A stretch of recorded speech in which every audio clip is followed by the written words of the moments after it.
मित्रों नमस्कार। जनसुलभ पुस्तकालय के इस कार्यक्रम में आप सभी का हार्दिक स्वागत है। आज हमारे साथ महत्वपूर्ण लेखिका आलोचक रंजना अड़गड़े जी उपस्थित हैं। रंजना जी, आपका हार्दिक स्वागत है।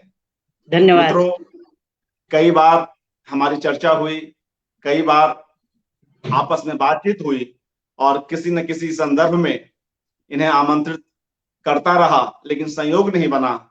आज यह संयोग बना है और यह संयोग गुजराती और हिंदी के बीच सेतु के रूप में बना है, जिसके लिए रंजना अड़गड़े जी जानी जाती है। तो जनसुलभ पुस्तकालय पर आप पहली बार आई हैं रंजना जी, आपका विशेष स्वागत है। धन्यवाद। और मित्रों, आप जानते हैं कि लंबे समय से रंजना अड़गड़े जी गुजरात में रहती आई हैं, वहां के विश्वविद्यालय में हिंदी की हेड रही हैं और गुजराती, मराठी, हिंदी, अंग्रेजी इन भाषाओं में इनकी अपनी एक दखल है। आज हम लोग सितांशु ईश्वरचंद्र जी पर बात करेंगे। कल से ही सितांशु जी पर केंद्रित एकाग्र का आयोजन हो रहा है, उसकी दूसरी कड़ी में आज हम रंजना अड़गड़े जी को सुनेंगे। रंजना अड़गड़े जी सितांशु ईश्वरचंद्र जी की कविताओं के साथ जुड़ी हुई हैं। उनकी कविताओं का गुजराती से हिंदी में अनुवाद किया है। उनके पूरे लेखकीय कर्म पर इनकी दृष्टि है और एक राज्य में और आसपास के शहरों में रहते हुए दोनों की कई मुलाकातें भी हैं। वे मुलाकातें गुजरात में भी हैं, वे मुलाकातें भोपाल की भी हैं और अन्यत्र की भी। तो इस कार्यक्रम में हम इनके आलोचकीय वक्तव्य को भी सुनेंगे, इनके अनुवाद कर्म से भी अवगत होंगे और इन दोनों रचनाकारों के आपसी संबंध और सौहार्द का भी एक उदाहरण अपने सामने प्रस्तुत होते हुए देखेंगे। हिंदी और गुजराती के बीच की इस महत्वपूर्ण कड़ी को सुनने का आज हमें अवसर मिला है। तो रंजना जी से मैं निवेदन करता हूं कि कृपया अपना वक्तव्य आरंभ करें। रंजना अड़गड़े जी। नमस्कार अर्पण कुमार जी। सबसे पहले तो मैं आपको धन्यवाद दूं कि आपने एक बहुत अच्छे अवसर पर मुझे यहाँ निमंत्रित किया। लेकिन ये इस कार्यक्रम को जो लोग सुन रहे हैं उन लोगों से मैं माफी भी मांगती हूँ कि प्रायः मेरी यह आदत रही है कि क्लास में भी मैं आधा सेकंड भी लेट जाना पसंद नहीं करती, और इसलिए इस पूरे आयोजन में सब कुछ ठीक ठाक हो उसकी तैयारी मैंने शाम से कर ली थी। 4 बजे सब कुछ तैयार मैंने करके रखा था। लेकिन जैसे ही ये नेटवर्क कनेक्टिविटी की ऐसी समस्या आई कि मैं मतलब मुझे मैं बहुत बुरा भी लग रहा है कि मैं लगभग 10-12 मिनट लेट हो गई। पर खैर अब हो ही गए, तो अब इसमें और ज्यादा लेट होने की जरूरत नहीं है। असल में ये एक बड़ा अच्छा आयोजन है कि सितांशु भाई जब 80 वर्ष के हो रहे हैं उस समय जनसुलभ ने ये ऐसा आयोजन किया, और मेरे मन में तो आज अभी भी कल का जो कार्यक्रम था उसमें जिस प्रकार से सुषमा जी का पूरा वक्तव्य रहा वो भी अभी गूंज रहा है। मैं अपनी बात सोच रही हूं कि कहां से करूं। असल में सबसे पहले क्योंकि सितांशु भाई को कवि के रूप में ही मैंने सबसे पहले जाना, लेकिन कवि वो नहीं जो पुस्तकों में छपा है, कवि वो जो साक्षात जिसका व्यक्तित्व है। और ये बात तो शायद सितांशु भाई भी नहीं जानते हैं। तो आज अगर वो ये सुन रहे हैं और निश्चित रूप से सुन रहे होंगे तो उन्हें भी याद आएगा। मैं 76 में जब MA की विद्यार्थिनी थी तो हमारे विभाग में बड़े बड़े लोगों को बुलाया जाता था और ऐसे कई प्रकार के कार्यक्रम होते थे। ऐसे में सितांशु भाई आए। मुझे लगता है कि तब उनका शायद जटायु संग्रह, ये ओडिशा हलेसु जो है वो छप चुका था। और जब वो आए और हमारी जो क्लास में उनका वक्तव्य जब शुरू हुआ, हम तो सब बैठे थे, तो एकदम हमको लगा कि जैसे कोई ग्रीक देवता हमारे सामने आकर खड़े हुए हैं। आप कल्पना कीजिए, ये हम इस समय 2021 में हैं। अभी भी अगर आप सितांशु भाई के छवि चित्र देखें तो एक अलग तरह का हमें आभास होता है। और ये इतने साल, 40 साल से ज्यादा साल हो गए, तब हमने जब उनको देखा था। और आप ये सोचिए, हम लोग तब सब एमए के छात्र थे, और एमए के छात्र वो होते हैं जो अभी अभी बीए की रेखा पार करके आए हैं, यानी अभी मुग्धता जो है वो उनमें बनी भी रहती है। तो हम लोग बड़े प्रभावित थे, उनका वक्तव्य, उनकी कविता सब सुनकर हम बड़े प्रभावित। हमको लगा कि हाँ, इसे कहते हैं कवि। और मुझे याद है कि उसी के आसपास शिव कुमार मिश्र जी भी आए थे। अब तो है नहीं वो, लेकिन अब शिव कुमार मिश्र आए थे, उन्होंने मार्क्सवाद पर व्याख्यान दिया, तो हमने वो भी सुना, वो भी हमें अच्छा लगा। लेकिन तब हमारे जो अध्यापक थे, उन्होंने कहा कि आप लोगों को जो है वो सितांशु भाई बड़े अच्छे दिखते हैं, इसलिए उनका व्याख्यान ज्यादा पसंद आया। खैर, ये मेरी उनके साथ पहली मुलाकात।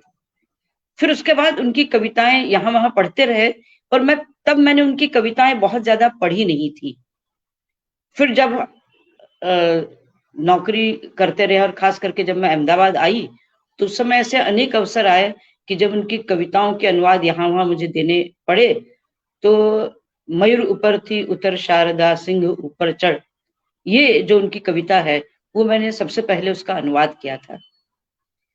और उसके बाद सितांशु भाई के जहां व्याख्यान होते, और अगर संभव होता तो मैं उनके व्याख्यान भी सुनती रही। उनका ज्यादा परिचय तब हुआ जब मैं गुजरात यूनिवर्सिटी में आई, और तब मैंने जाना कि कवि नहीं, सितांशु भाई एक बहुत बड़े स्कॉलर हैं। और उनके जो लेख मैंने कांट पर उनका जो लेख मैंने गुजराती में पढ़ा, और क्योंकि वो तुलनात्मक साहित्य के बहुत बड़े विशेषज्ञ हैं, जब वो मैंने उनके लेख पढ़े तो मुझे लगा कि नहीं, ये केवल कवि नहीं।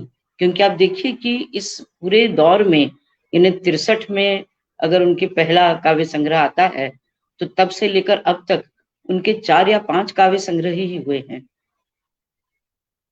तो 4-5 काव्य संग्रह, लेकिन कविताएं गजब की कविताएं हैं उनकी। मैं उनकी कविताओं की बात करूंगी मैं। और मुझे पूरा विश्वास है कि उनकी कविताओं की बात करते करते गुजराती कविता में उनके अवदान की भी मैं थोड़ी बहुत चर्चा कर लूंगी। लेकिन अगर आप उनका बायोडेटा देखें, तो आप ये देखिए कि ये वो व्यक्ति है कि जो कवि है, नाटककार है, बहुत अच्छा समीक्षक है, और इन सब चीजों के कारण, और इन सब चीजों के अलावा वो इतने सारे संस्थाओं से जुड़े हुए हैं, इतने सारे लोगों से जुड़े हुए हैं। और उनके साथ जब हम बात करते हैं तो आपको हमेशा लगता है कि आप कुछ विशेष हैं। और मैं ये मानती हूं कि ये किसी बड़े व्यक्ति की बहुत बड़ी पहचान है कि जब वो आपसे बात करे और आपको आप हैं उससे ज्यादा बड़ा दिखाएं। तो ये एक बहुत महत्वपूर्ण बात मुझे उनकी हमेशा लगी है। सितांशु भाई की जो कविताएं हैं, उन कविताओं के संदर्भ में एक बात मुझे कहनी है कि उनके जो काव्य संग्रह हैं,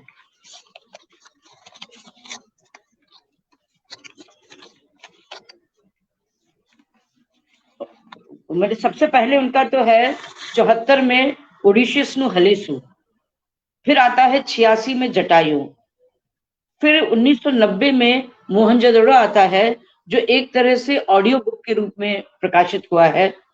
फिर 2009 में बुखार आता है, फिर 2019 में जो है वो महाभोज आता है। और इस बीच उनसे जब बात हुई तो पता चला कि उन्होंने अपनी विश्वामित्री और विपाशा नाम की जो कविता गुच्छ हैं उसको अलग से प्रकाशित किया है। इसके अलावा उनके बहुत सारे अनुवाद भी हुए हैं, हिंदी में तो हुए ही हैं, बंगाली में हुए हैं, मराठी में हुए हैं, कल हमने देखा। तो सवाल ये है कि क्यों हम सितांशु भाई को एक बड़ा कवि कहें? ऐसी क्या चीज है? कम कविताएं लिखना या लंबी कविताएं लिखना?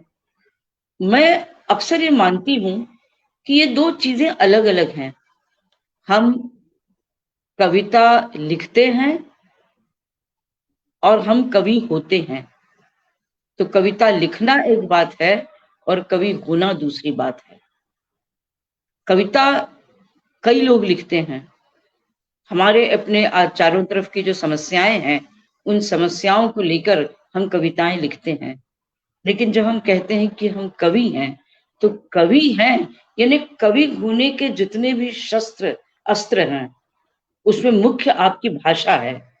आप अपनी भाषा को और आपके चारों तरफ के परिवेश को अपने अनुभव में और अपनी भाषा के माध्यम से जब प्रकट करते हैं, तब एक तरह से आप कवि बनते हैं। तो कवि बनना बहुत बड़ी बात है। मैं हमेशा ये मुझे लगता है कि जब मैं रविंद्रनाथ की कविताएं जब हम पढ़ते हैं, तो हमको पता चलता है कि रविंद्रनाथ को पढ़ते हुए पहली बार लगता है कि कविता कैसे हो सकती है। कॉलरिज हमको याद आते हैं कि हमारे चारों तरफ के जगत को जो है वो हम अपने अनुभव में, अपनी कल्पना में और अपनी भाषा में ढालते हैं। आज मैं कुछ 4-5 कविताओं के माध्यम से मैं उनकी कविता की विशेषताओं को बताना चाहूंगी। जैसे मैंने कहा कि उनकी कविता जो है वो उड़ीशिस्नु हलिसु, हलिसु यानी एक तरह से हम कहते हैं मस्तूल।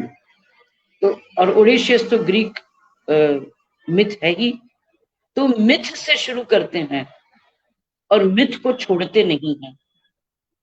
उनके पहले संग्रह में बहुत सारी कविताएं अति यथार्थवादी हैं, सररियल हैं।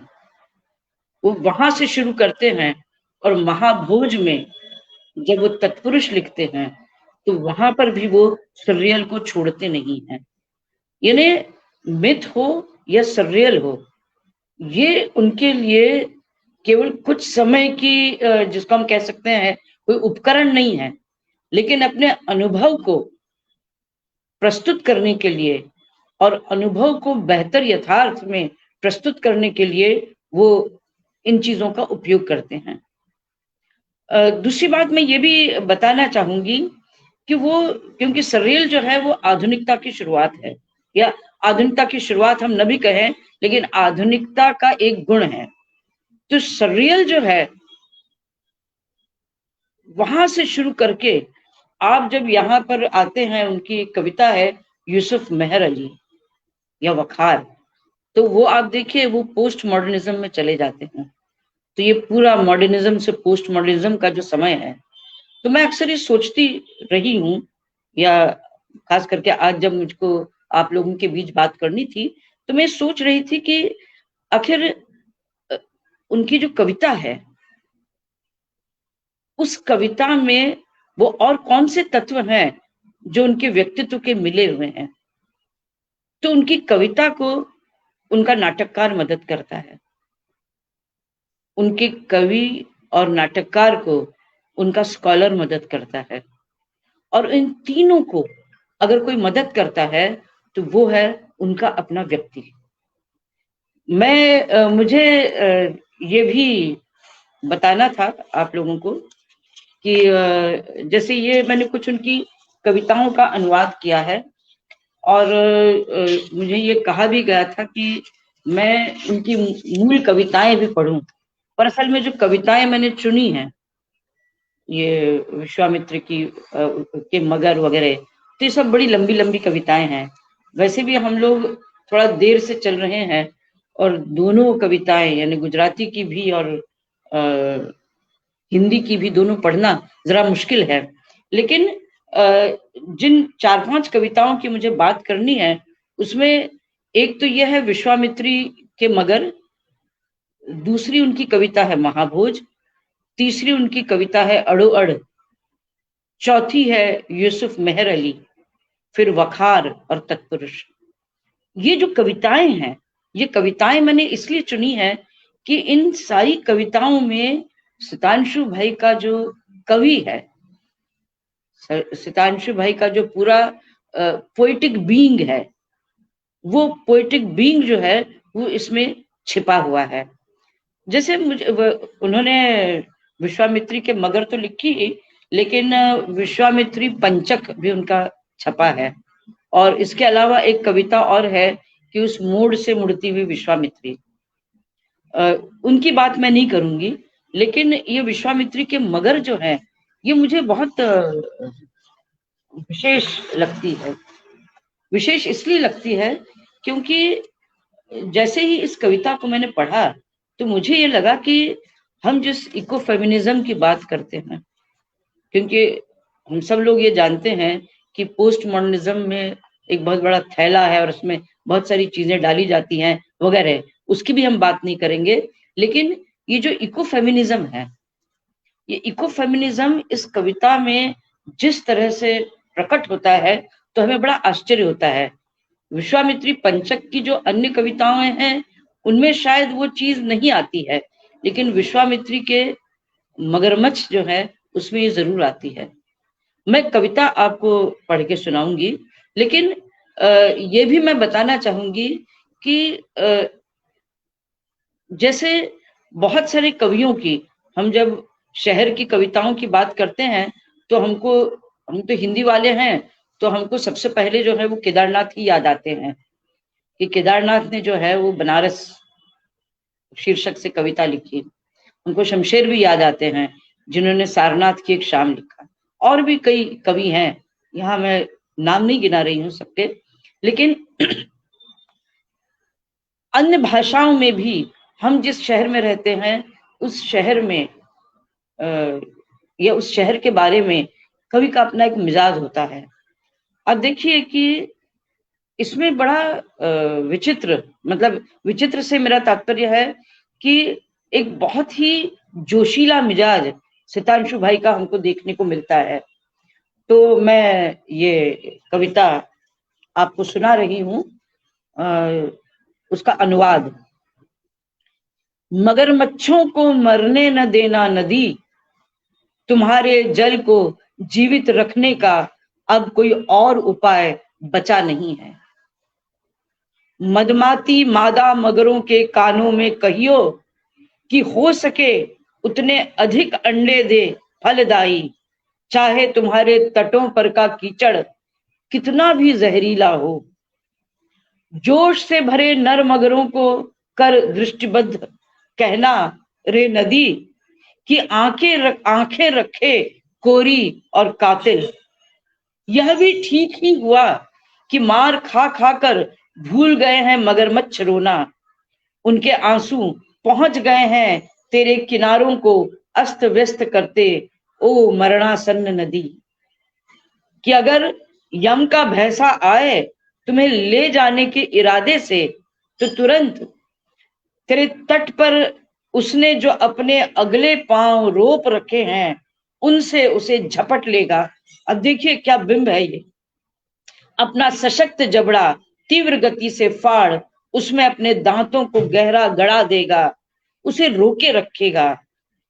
असंयमी बने यम के आज इस अविचारी भैंसे को रोके रखना उसे अपने तट पर कि नुकसान न पहुंचे तेरी सखियों को। ये है इकोलॉजी कि एक चीज दूसरे को सुरक्षित करती है। तो एक बड़ी नदी अन्य छोटी नदियों को किस प्रकार से बचाती है कि रोके रखना उसे अपने तट पर कि नुकसान न पहुंचे तेरी सखियों को, उस जाम्बुआ को, ढाढर को और उपरवास पर पावागढ़ की रुंझुन करती झरनियों को। यानी एक नदी की रक्षा जो है वो इतने सारे अपनी अन्य छोटी नदियों को, झरनों को प्राण देती है। मुझे मालूम है कि तुम कोई गंगा, नर्मदा या ब्रह्मपुत्र नहीं हो, ओ मेरी छोटी सी नदी। आज तुम्हारा दिमाग चकरा गया है इस बेतहाशा बारिश में और धंस गया है कलाली से कल्याण नगर, सिद्धार्थ बंगले से सेंट्रल जेल, कोठी कचहरी से संग्रहालय के पिंजरों तक तेरा बौराया पानी। कोई बात नहीं, सयानी न बनना, हो सके तो पागल बनकर ही मरना। सयानों पर अब किसी को भरोसा नहीं रहा, क्योंकि सयानापन खुद एक गिरगिट बन घूम रहा है उधार पानी से पोषित हमारी अलग अलग रंगों की मेड़ों पर। पागल बनकर ही जिंदा रहना अब यही एक रीति रह गई है जीने की। पागल बनकर ही प्रेम करना अब यही एक रीति बची रह गई है प्रेम करने की। तुम्हारे इन दोनों किनारों पर बाकी सब कुछ प्रेम के अभाव में बौरा गया है विश्वामित्री। कुछ प्रेमांश पागलों के, कुछ पागल प्रेम रहित। इसीलिए यह भी देखना ओ नदी कि तेरी बाढ़ में बहकर वडोदरा शहर की गलियों में रास्ता भूल गए हैं तेरे मगरों के अबोध बच्चे। उन्हें अपने कोमल दृढ़ हाथों से थाम उन्हें फिर एक बार तेरे प्रवाह में छोड़ने जो आए हैं वह भी वडोदरा निवासी ही हैं विश्वामित्री। इसके बाद बड़ा वो रोचक करते हैं कि एक शहर में कितनी तरह के लोग होते हैं। एक ये दुनिया में भी ऐसे ही 3 लोग होते हैं, ये केवल वडोदरा की बात नहीं है। तीनों को पहचानो तुम नदी, बड़प्पन वाले कुछ वडोदरियों को जो तुझे तेरे मरकहे मगरों को और सरापा चढ़ी ऊंची बाढ़ के पानी वाली तू जैसी है ऐसी तुझको चाहते हैं। और पहचानना उन्हें भी जिन्होंने जबरन तुम्हारे पानी को जहर पिलाया है। पानी में जहर मिलाया नहीं है, पानी को जहर पिलाया है। जिन्होंने ये पेय पदार्थ बनाने के परवाने बनवाए हैं कोटी कचहरी और खंडेराव मार्केट में से। और देखना हमें पहचानने में कतई भूल न करना जो तेरे पुल पर खड़े होकर मगरों को, गंदगी को और मृतकों को एक तमाशबीन की तरह टुकुर टुकुर ताकते हैं। ये जो पुल पर खड़े हैं ना, ये उनके विश्वामित्री की अन्य कविताओं में भी आते हैं। काली कलूटी गैर जिम्मेदारी और लाल सुर्ख लालच से रक्त रंजित बना यह शहर तुझे अधमरा तो कर ही चुका है, पर बलात्कार के बाद हत्या करने की जिनको आदत पड़ गई है ऐसे ये सभी तुम्हें जिंदा नहीं छोड़ेंगे नदी। ये है फेमिनिस्ट इको फेमिनिज्म कि नदी हो या स्त्री हो, ये सारी चीजें जो हैं वो एक दूसरे से जुड़ती हैं। पर बलात्कार के बाद हत्या करने की कितने सारे चित्र हमारे सामने आ गए हैं, ये बताने की जरूरत नहीं है। जिनको आदत पड़ गई है ऐसे ये सभी तुम्हें जिंदा नहीं छोड़ेंगे नदी। सभी को पहचानना, कोई तुझे मारना चाहे तब भी तुम नहीं मरना, और नहीं मरने देना अपने मगरमच्छों को, अपने अंडे खाने आने वाले जानवरों को। धारदार दंत पंक्ति वाले जबड़े खोलकर तेरी मादा मगरें किनारों की तरफ दौड़ आती हैं और उसी जबड़े को कोमलता से खोल अपने नवजात शिशुओं को उसमें पकड़ती है। कौन याद नहीं करेगा ध्वनिकार को यहाँ पर। ये सारी चीजें जो हैं, जैसे एलियट कहता है कि ये सारी चीजें परंपरा से आती हैं। हम जो भी लिखते हैं अपनी परंपरा को लिखते हुए आगे बढ़ते हैं, क्योंकि जब ये इस कविता में जिस प्रकार से मगरमच्छों का वह स्वरूप है कि वो खाते भी हैं और उन्हीं जबड़ों से अपने बच्चों को ले भी जाते हैं, ये संदर्भ सारे बदल गए हैं। और तेरी गोद में खेलने के लिए छोड़ देती है फिर लौटती है। मैं भी जिस कलम से पीड़ा के प्रकोप भरे शब्द लिखता हूं उसी कलम से यह विनय पत्रिका, इन्हें निवेदन लिखकर तेरे पास आया हूं आज। यहाँ मुझे जोड़ना चाहिए कि निवेदन तो था शब्द, लेकिन मुझे फिर याद आया तुलसीदास का विनय पत्रिका, वो भी तो निवेदन काव्य है। तो मुझे लगा कि ये मैं यहाँ पर विनय पत्रिका का इस्तेमाल करूं शब्द का, क्योंकि केवल कवियों को नहीं अनुवादकों को भी अपनी परंपरा में जिन कवियों ने जो शब्द इस्तेमाल किए हैं वो लिखने में काम आते हैं। हम एक पोस्ट मॉडर्न समय में है जहां अनुवाद भी पुनर्रचना है। बिना ढक्कन की कलम लेकर तेरे किनारे पर रहता एक कवि तुझसे कह रहा है जीवित रहने के लिए, नदी रूप में बहने की तेरी वाजिब शर्त के लिए विश्वामित्री अपने मगरमच्छों को मरने न देना। अब देखिए कितनी जबरदस्त कविता है, क्योंकि ये कविता जो है ये कवि का मिजाज, जिसमें हम कह सकते हैं कि वीरता का भाव है, वीर रस। और वैसे भी सितांशु जो है वो प्रायः वीर रस उनकी कविताओं में ज्यादा आता है, और यही शायद उनकी कविता को अपने समय के अन्य कवियों से अलग भी करता है।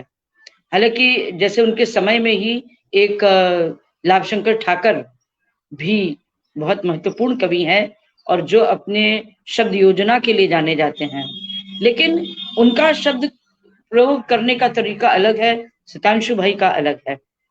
या मान लीजिए ये जो चित्र खड़े करते हैं, ये चित्र जो खड़े करते हैं, तो हमें जो है वो गुलाम मोहम्मद शेख भी याद आ जाते हैं। तो लेकिन इनके चित्र अलग हैं। मुझे लगता है कि सितांशु की कविताओं का जब मैं अनुवाद करती हूँ या जब मैं उनकी भाषा को देखने की कोशिश करती हूँ, तो उनकी भाषा के तीन चार स्तर मुझे दिखाई देते हैं। एक तो जैसे उनकी जटायु कविता में है, या ये जो हमारा अंतिम संग्रह जो मेरे पास है महाभोज, महाभोज में जो है उनकी भाषा बिल्कुल संस्कृत निष्ठ है, प्रकृति का वर्णन है।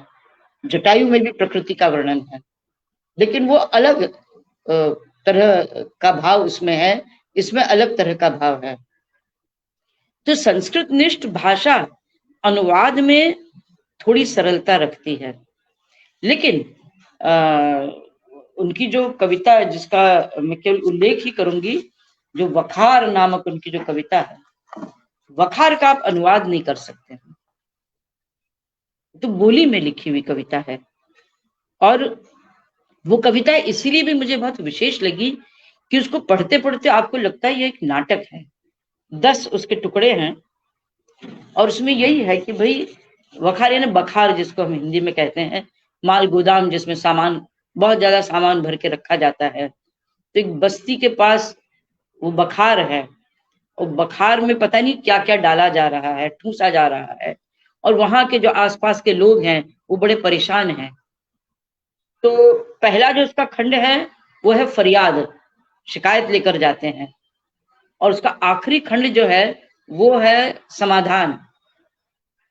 तो शिकायत से समाधान की तरफ, और ये समाधान कोई सत्ता नहीं करती है, लोग खुद ही कर लेते हैं। अगर सत्ता या प्रशासन अगर बहुत ज्यादा इंतजार करवाता है तो लोग जानते हैं कि उनको खुद अपना निर्णय ले लेना है, क्योंकि सत्ता क्या करती है, वो ये कहती कि साहब आपकी बस्ती जो है ना वो तो इस वखार का हिस्सा है, क्योंकि वखार यानी बखार जिनकी है उनके साथ तो प्रशासन मिला हुआ है। तो फिर अब जब आपकी जान पर बनाएगी तो आप क्या करेंगे? आप फिर जो है वो एक तरह की क्रांति करेंगे। क्रांति एक तरह की कि आपने खुद जो है वो बखार पर कब्जा कर लिया, वहां के जो सड़ी हुई चीजें हैं उनको फेंक दिया, जो अपने इस्तेमाल की हैं, बच्चे हैं, औरतें हैं, लड़कियां हैं, इस्तेमाल कर लिया, और फिर कहा कि भाई ये सब हमारा ही है, अब हम यहाँ आके रहने लगे। लेकिन ये जो पूरी कविता है जिस तरह से आगे बढ़ती है, आप देखते हैं कि बेचारे अनुनय विनय कर रहे हैं, उनके दफ्तरों में जा रहे हैं, और आखिर इस निर्णय पर वो आते हैं। तो इससे हमें सितांशु के मिजाज का पता चलता है, और उसकी भाषा ऐसी है कि उसका अनुवाद करना बहुत कठिन है। वैसे भी हम जानते हैं कि ट्रांसलेशन में नॉन ट्रांसलेबिलिटी का एक सिद्धांत है ही, अनुवादनीयता का। तो कुछ चीजों का आप अनुवाद कर सकते हैं, ये शब्दों की बात कर रही हूँ मैं, अभी इस चर्चा में नहीं पढ़ रही हूँ, क्योंकि ये तो बात हम मान के चलते हैं कि एक भाषा की एक रचना, खास करके अगर वो कविता है, तो उसका अनुवाद दूसरी भाषा में होना असंभव है। ये सारी चीजें हम लोग, जो आप लोग सब सुन रहे हैं, वो सब लोग जानते हैं, इसलिए मैं उसकी बात नहीं कर रही हूँ। लेकिन जहां तक एक अनुवादक के रूप में मैं जब सितांशु भाई की बात की कविताएं देखती हूँ, तो मतलब अगर मुझे वखार करनी हो तो मैं कहूंगी कि अभी मैं थोड़ा और बेहतर अनुवादक बन जाऊं, सुषमा जी जैसी, तो शायद मैं कर पाऊं अनुवाद। लेकिन अब ये जो कविता है उनकी अडो अड, अब ये अडो अड जो है वो मतलब जिस तरह से उस पूरी बात को गुजराती के एक शब्द में कह दिया गया, वैसे हिंदी में बहुत कोशिश करने पर भी मुझे कोई शब्द नहीं मिला। और हम तो ये हमेशा ही मानते हैं, क्योंकि अनुवाद करना जो है वो तो एक सामूहिक कार्य है, हर एक उसमें शामिल हो सकता है। तो मैंने उसका अनुवाद किया लगभग सट कर। पहले मैंने क्या था लगभग लग कर, पर वो लग कर मुझे बहुत अच्छा नहीं लगा, तो मैंने फिर लगभग सट कर ये इसका अनुवाद किया। अच्छा, ये ऐसी कविता है कि जिसका अनुवाद किया जा सकता है, लेकिन उसमें थोड़ी दिक्कतें आती हैं। ये है उनकी कविता, या दूसरी कोई भी कविता हो तो उसमें कम दिक्कत है। तो अब आप देखिए कि जो लगभग सटकर कविता जो है, अड़ो अड़ कविता, ये भी लंबी कविता है। और इस कविता में एक जिसको हम कहते हैं पोएटिक स्पिरिचुअल एक्सपीरियंस, कविता का जो आध्यात्मिक अनुभव है वो इसमें यहाँ पर है। और जब आप इस कविता को पढ़ते हैं तो आपको नरसिंह तो याद आते ही हैं। अखिल अखिल ब्रह्मांड मां, वो जो ब्रह्मांड की कल्पना है, आपको ब्रह्मांड की कल्पना में और भी कोई लोग और भी याद आते हैं। तो जैसा हम मानते हैं, उत्तराधुनिकता का जो एक गुण भी है कि आप एक टेक्स्ट पढ़ रहे हैं और आपको दूसरी टेक्स्ट याद आती है, जो इंटरटेक्सचुअलिटी की जो बात है। तो जब मैं इस कविता का अनुवाद में कर रही थी तो मुझे वो याद आया। और अब देखिए बड़े बहुत ही एक गजब उसकी भूमिका है कि नींद खुली ही है लेकिन पूरी खुली नहीं है। तो उस हल्की सी खुली नींद में जो काव्य नायक सोया हुआ है वो कहाँ कहाँ घूम के आ जाता है। और फिर बाद में जो है जब वो लौट के अपने घर वापस आता है तो उसे वो देखता है कि सब सो रहे हैं, लेकिन सब में कौन कौन सो रहा है? सचराचर सो रहा है। ब्रह्मांड और सचराचर की बात है। तो ये मैं इसका अनुवाद आपके सामने पढ़ती हूँ और मुझे उम्मीद है कि ये भी ठीक ठाक ही, मतलब मुझे करते हुए तो आनंद आया था। तो अब आप इसको सुनिए लगभग सट कर।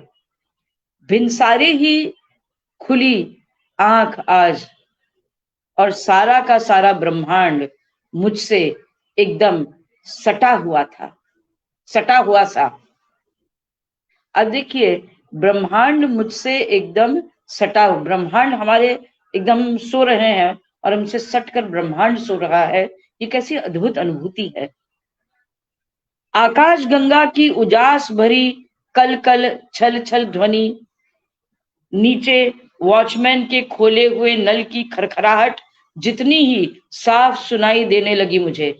आप नहीं मानेंगे, मैं जब ये कविता इस पंक्ति को लिख रही थी तब मुझको जो है मुक्तिबोध की अंधेरे में की भी वो पंक्ति याद आई कि जब 4 का गजर बजा और किस प्रकार से नल में से आवाज आ रही थी। तो मेरी स्मृति में वो भी थे।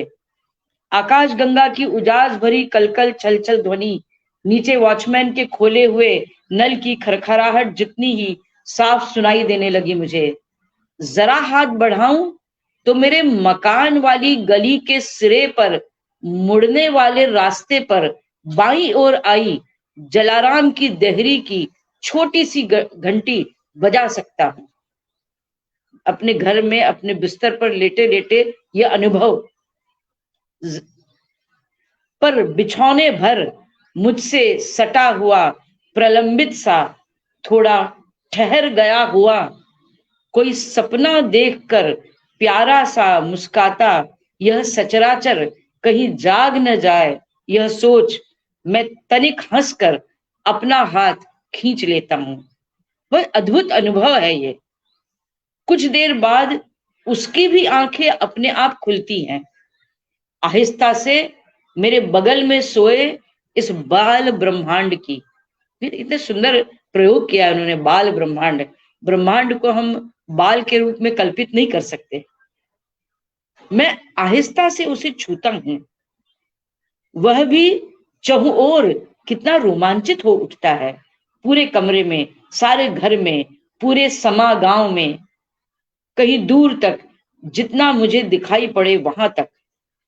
पलक झपकाते हैं नीले पीले लाल तारे सारे आकाश भर, और सामने वाले बंगले की भरी लॉन भीगी महक उठती है।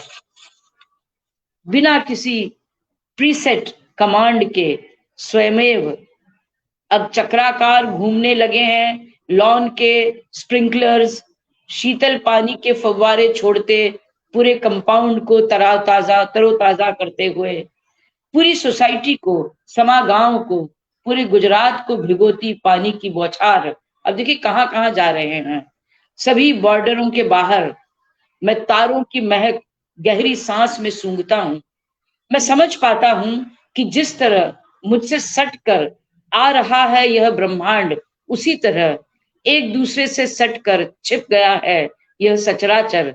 अभी भिनसारे जब आंख खुली मेरी तब। कौन जाने कहां से आज भिनसारे इतना सारा पानी लेकर आए ये स्प्रिंकलर्स। मेरे घर से पूरब दिशा में आज अचानक दोनों किनारों पर बहती हुई विश्वामित्री का या किसी चमत्कारी आजवा का, वहां आजवा डैम है, आजवा नदी का, उसका संदर्भ है। या फिर मुझे तो लगता है कि जरूर यम का भैंसा नदी में डूबकर कामातुर हो उठा है। ऐसा किसी मध्यकाल की महिष्मति का है यह पानी इन स्प्रिंकलर्स का। मुझे सुनाई देने लगते हैं महिसागर के किनारे बजते धराड़ा पाटनवाड़ियों के ढमाढम ढोल।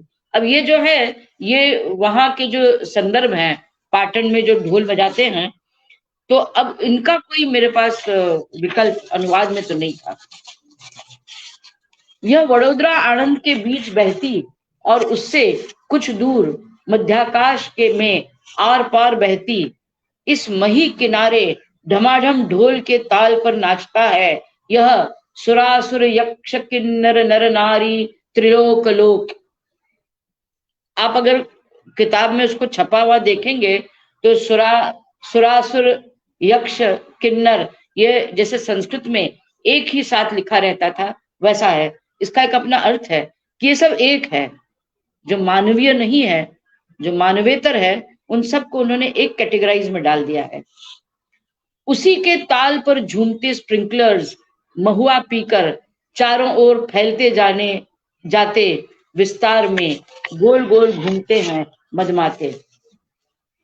अब आप देखिए कि ये जो ब्रह्मांड के साथ का जो उनका अनुभव है, उस अनुभव को वो किस अनुभव से जोड़ते हैं जो यौवन में किसी भी लड़के लड़की को होता है, उस अनुभव से उसको वो जोड़ते हैं। किशोर उम्र में पहली बार सरक गए थे वस्त्र दो कायाओं पर से और सट गए थे दोनों निरे अचंभे में। थर थर थर थर, ये दो शब्द मुझे शमशेर जी से मिले। थर थराता रहा जैसे काय आपाद मस्तक।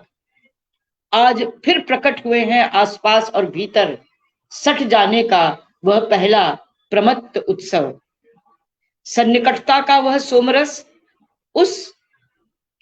उसे किस तरह पीऊं प्रशांति के मधुपेय को अमृत बनाकर, कि एकदम सटकर आया यह सचराचर कहीं फिर सरक न जाए अगोचरता में। कब पिया था मैंने ऐसा पेय मधुर प्रशांत, मुझे याद नहीं आता। वो जो पहला था वो तो विस्मृत हो गया, इसलिए अब ये जो आया है इसको वो छोड़ना नहीं चाहते हैं या भूलना नहीं चाहते। कब पिया था मैंने ऐसा पेय मधुर प्रशांत, मुझे याद नहीं आता आज इस भिनसारे में भी। मुझे तो याद नहीं आता, आए तो आए याद शायद मेरे इस मुख को, मेरे दो होठों को, उन्होंने ही तो पिया होगा किसी अन्य भिनसारे कुछ। अब देखिए अपने आप को अपने शरीर से अलग अनुभव करने की जो इसकी जो अनुभूति है उसको उन्होंने कितने बेहतर ढंग से यहाँ रखा है। क्योंकि काव्य नायक तो लेटा है बिस्तर पर और जैसे हम कहते हैं ना अपने मानो सूक्ष्म शरीर से वो सब जगह जा के आ रहा है, तो इस तरह का जो अनुभव है। तो लाओ जरा देखूं, मुख को मुक्त करूं वाणी से, हौले से पोंछ दूं, लाओ यह सारे पाठ, परिच्छेद, वाक्य, समास, शब्द पोंछ दूं इन सभी कविताओं को अपने होठों पर से, कि चुपचाप तसल्ली से पी सके ऐसा कुछ।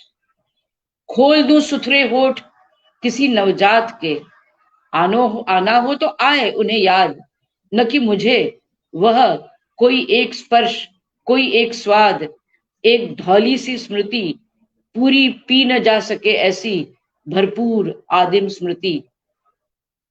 कुछ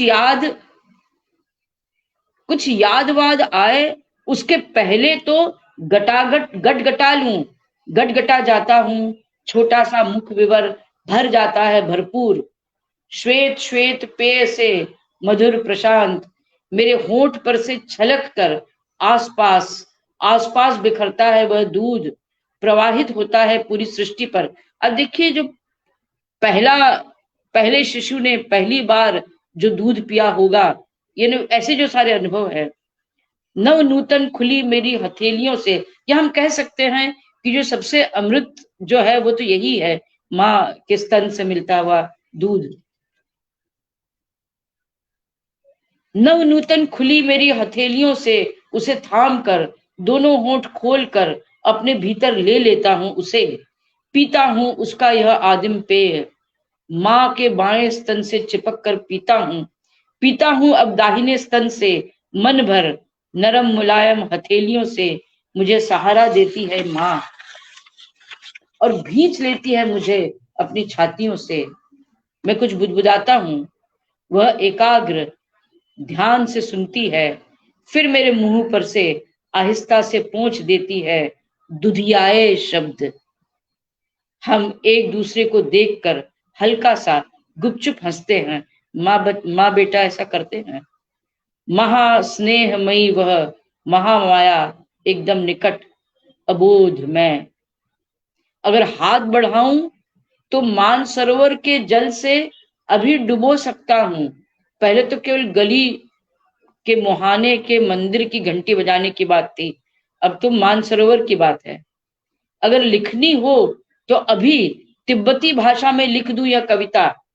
आज मैं अखिल से एकदम सटा हुआ हूं, आज अखिल एकदम सटा है अखिल से, खिलखिल हंसता शिशु, दूध छलकता मुख से, खिलखिल हंसता वह अखिल एकदम सट कर, किंतु एकाकार।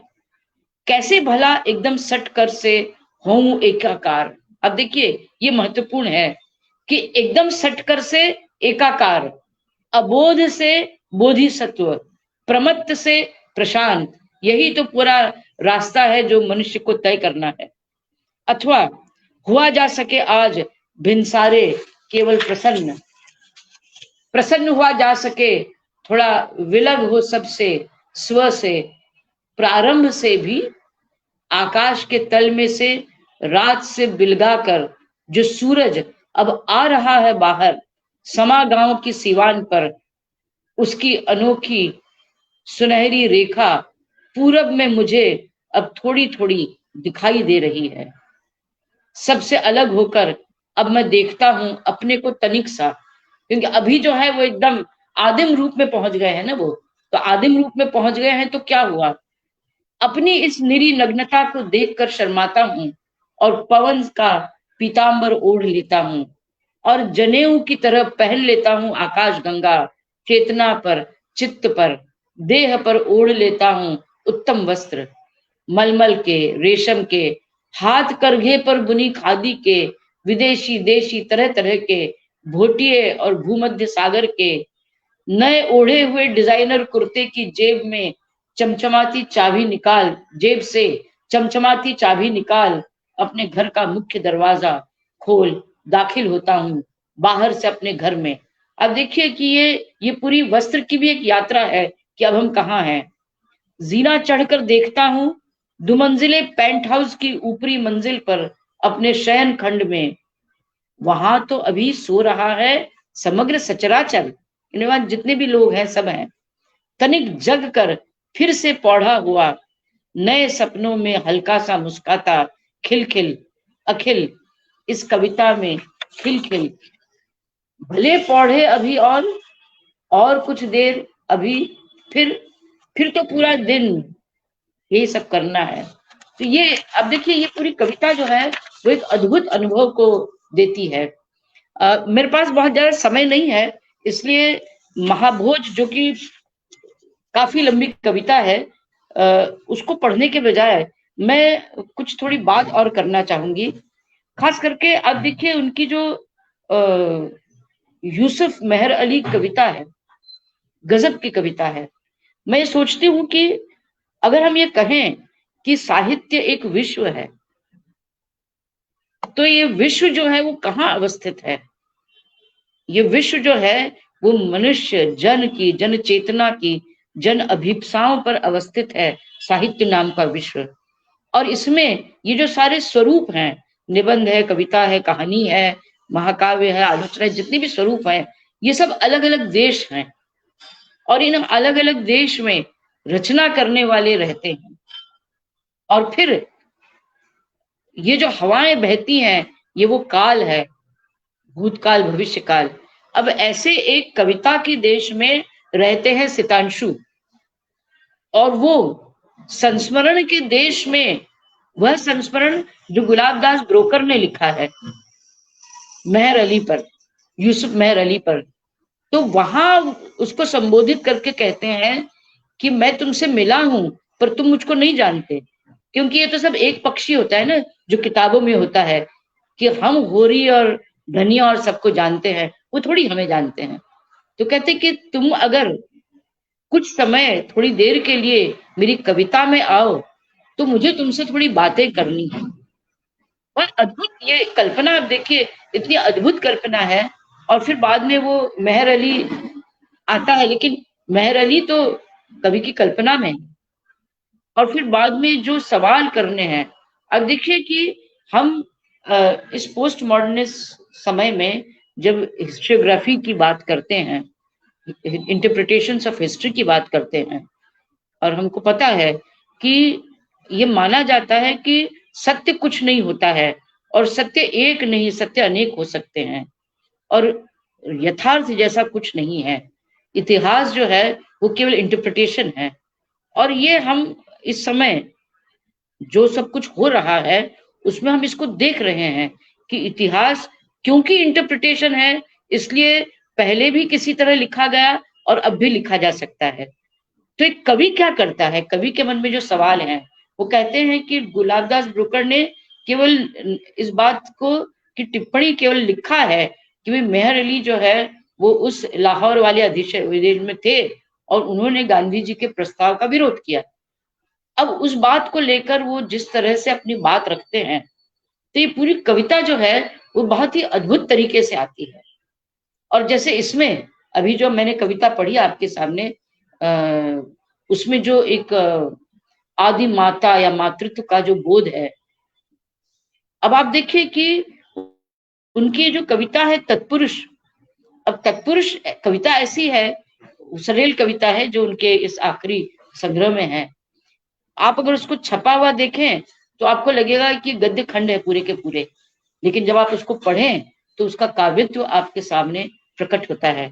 और उसमें कल्पना क्या है कि वो मर गया है काव्य नायक, और वो देख रहा है कि किस प्रकार से उसको लिटाया गया है उस पर, और कैसे उसको अग्नि दी गई है, और सिर उसका फटा तो उसके बेटे को क्या हुआ।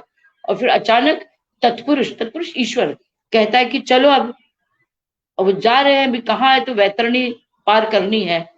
अब वो सोचता है कि मैं कैसे जाऊं, और उस पूरी कविता में जो सब कुछ कवि ने पढ़ा है वो वर्ज ये उसको भी याद करता है, सब कवियों को वो याद करता है, और वो पूछ भी लेता है ईश्वर से कि तुम तो हिंदू ही हो ना।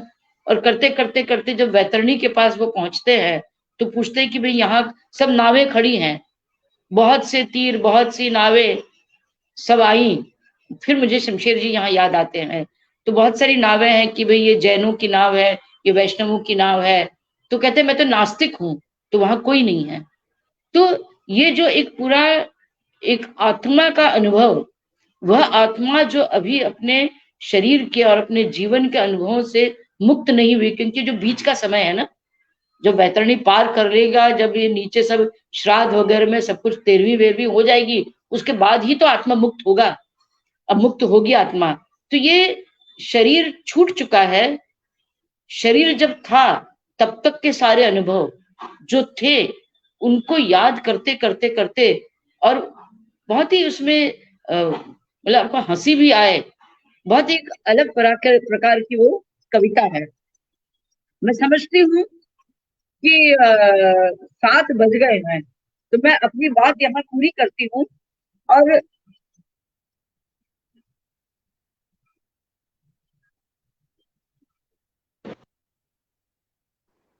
जी रंजना जी, अपनी बात पूरी करती हूँ, बीच में फोन आ गया, माफ करें।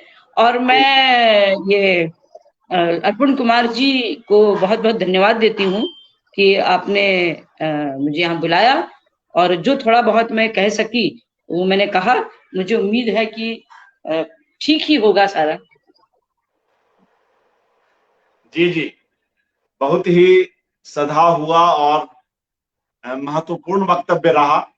और जिस तरह से आपने उनके रचना कर्म की और यहाँ पढ़ी गई कविताओं और अन्य कविताओं की चर्चा की, उससे कुछ कठिन समझे जाने वाली कविताएं भी सरल हुई हैं। तो आलोचक धन्यवाद। का जी एक काम यह भी है कि वह उसे आसान कर दे। तो आपने न सिर्फ अनुवाद किया है, बल्कि बतौर आलोचक उन कविताओं को देखती समझती भी रही है और उसकी व्याख्या करके एक बड़े जन समुदाय तक उन कविताओं को आसान बनाया है।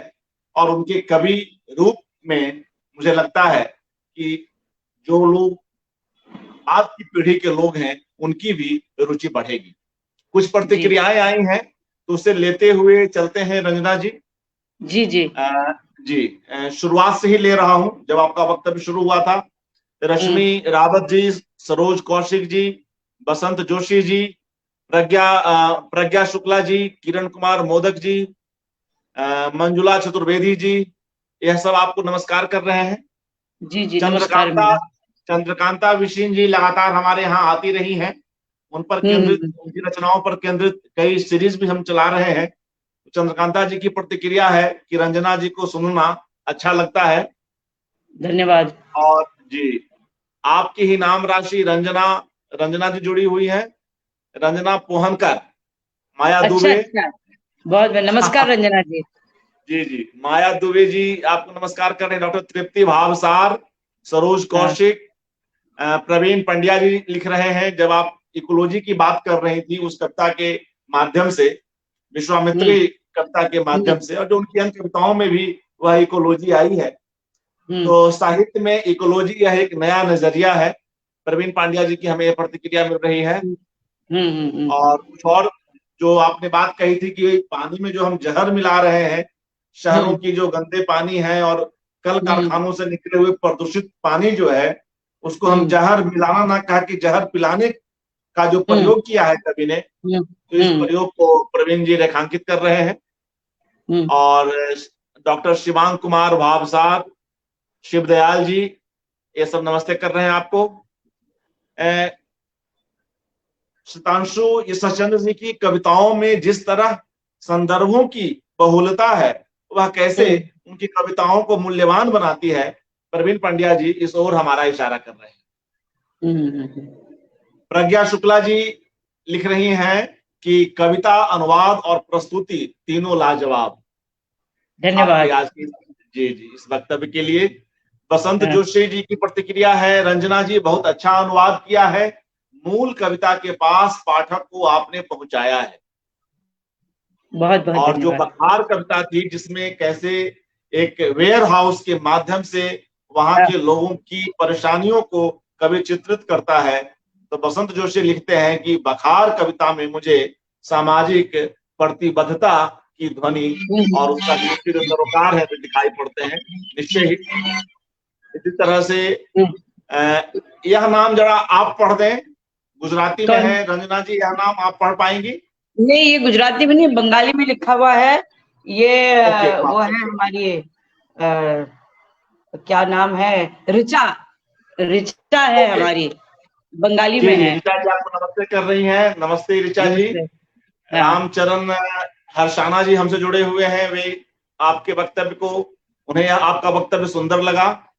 डॉक्टर शिवांग कुमार भावसार लिख रहे हैं, बहुत अच्छी कविता, उतना ही अच्छा अनुवाद, उतना ही अच्छा प्रस्तुतिकरण। बहुत बहुत धन्यवाद। सरोज कौशिक, सरोजनी कौशिक हैं, लेकिन मूल रूप से सरोज कौशिक हैं। ये लिख रही हैं, उच्च कोटि का अनुवाद लगता है, ओरिजिनल कविता पढ़ रहे हैं। इतनी कठिन रचना को इतना साकार रूप देने के लिए रंजना जी को बधाई। निश्चय ही बहुत बहुत जिस धन्यवाद। जी जिस आत्मीयता के साथ और जिस समझ के साथ आपने विनय पत्रिका का भी उल्लेख किया कि आपने वहां पर अपने हिंदी के संदर्भ लिए, तो ये छोटे छोटे प्रयोग से भी और ऐसी पहल से भी जो अनुवाद में जो कविता का जो अपना एक रंग आता है और जो उससे उसकी एक खुशबू आती है, इसकी टारगेट लैंग्वेज की भी, वह भी हमें यहाँ देखने को मिली। राजेंद्र परमार जी जुड़े हुए रहे। किरण कुमार मोदक जी हमारे कार्यक्रम देखते हैं, उनकी प्रतिक्रिया है, भावात्मक रूप से लगभग एकाकार होते हुए किसी अनभिज्ञ को भी विज्ञ का दर्जा प्रदान कर सकने जितना सुंदर परिचय प्रस्तुत कर रही है। धन्यवाद। जी और कुछ और प्रतिक्रियाएं ले लें। महेश चंपकलाल जी लिख रहे हैं, वाह रंजना जी, a wonderful discourse. Taranand Viyogi जी लिख रहे हैं, बहुत ही सार गर्भित अविस्मरणीय वक्तव्य। निश्चय ही, और इतने कम समय में आपने जिस तरह से उनकी कविता की दुनिया को हम लोगों के समक्ष आपने रखा है, वह उनकी इस यात्रा को और उनके इस कवि कर्म को समझने में आपका यह वक्तव्य सहायक है। डॉक्टर शिवांग कुमार भावसार लिख रहे हैं, उत्तर आधुनिक संदर्भों के साथ गुजराती के एक सशक्त कवि को सरल रूप में हिंदी में उद्घाटित करने पर बहुत बहुत बधाई। प्रवीण पांड्या जी हम लोग को नमस्कार कर रहे हैं। तो ये कुछ प्रतिक्रियाएं थी, और कई मित्र हैं जो जुड़े हुए हैं, कई लोग जो बाद में देखेंगे, उन सभी मित्रों का धन्यवाद, शुक्रिया। रंजना जी आप आई और पूरी तैयारी के साथ आई, क्या खूब आई, तो बहुत बहुत धन्यवाद। बहुत बहुत आपका भी धन्यवाद और सभी का धन्यवाद। अच्छा जी, नमस्कार मित्रों। इस श्रृंखला की तीसरी कड़ी में हमारे साथ हमारे देश के एक महत्वपूर्ण फिल्म निर्देशक केतन मेहता जी बस कुछ ही देर में, आधे घंटे के अंतराल पर आ रहे हैं। तो आइए पुनः जुड़ते हैं केतन मेहता जी के साथ। और सितांशु चंद्र जी का जो एक स्क्रिप्ट राइटिंग का जो पक्ष है, फिल्मों और धारावाहिकों में किस तरह से उनका लेखन है, रंगमंच पर तो है ही, नाटक है ही, और फिल्मों में बतौर स्क्रिप्ट राइटिंग वे किस तरह का नजरिया रखते हैं, और बाहर की कृतियों का, विदेश की कृतियों का जब वे रूपांतरण करते हैं तो बाहर की साइकी को या वहां व्यक्त की गई साइकी को भारतीय संदर्भ में वे कैसे रखते हैं, इस पर आज हम स्वयं केतन मेहता जी से बातचीत करेंगे। शुक्रिया रंजना जी, नमस्ते। धन्यवाद।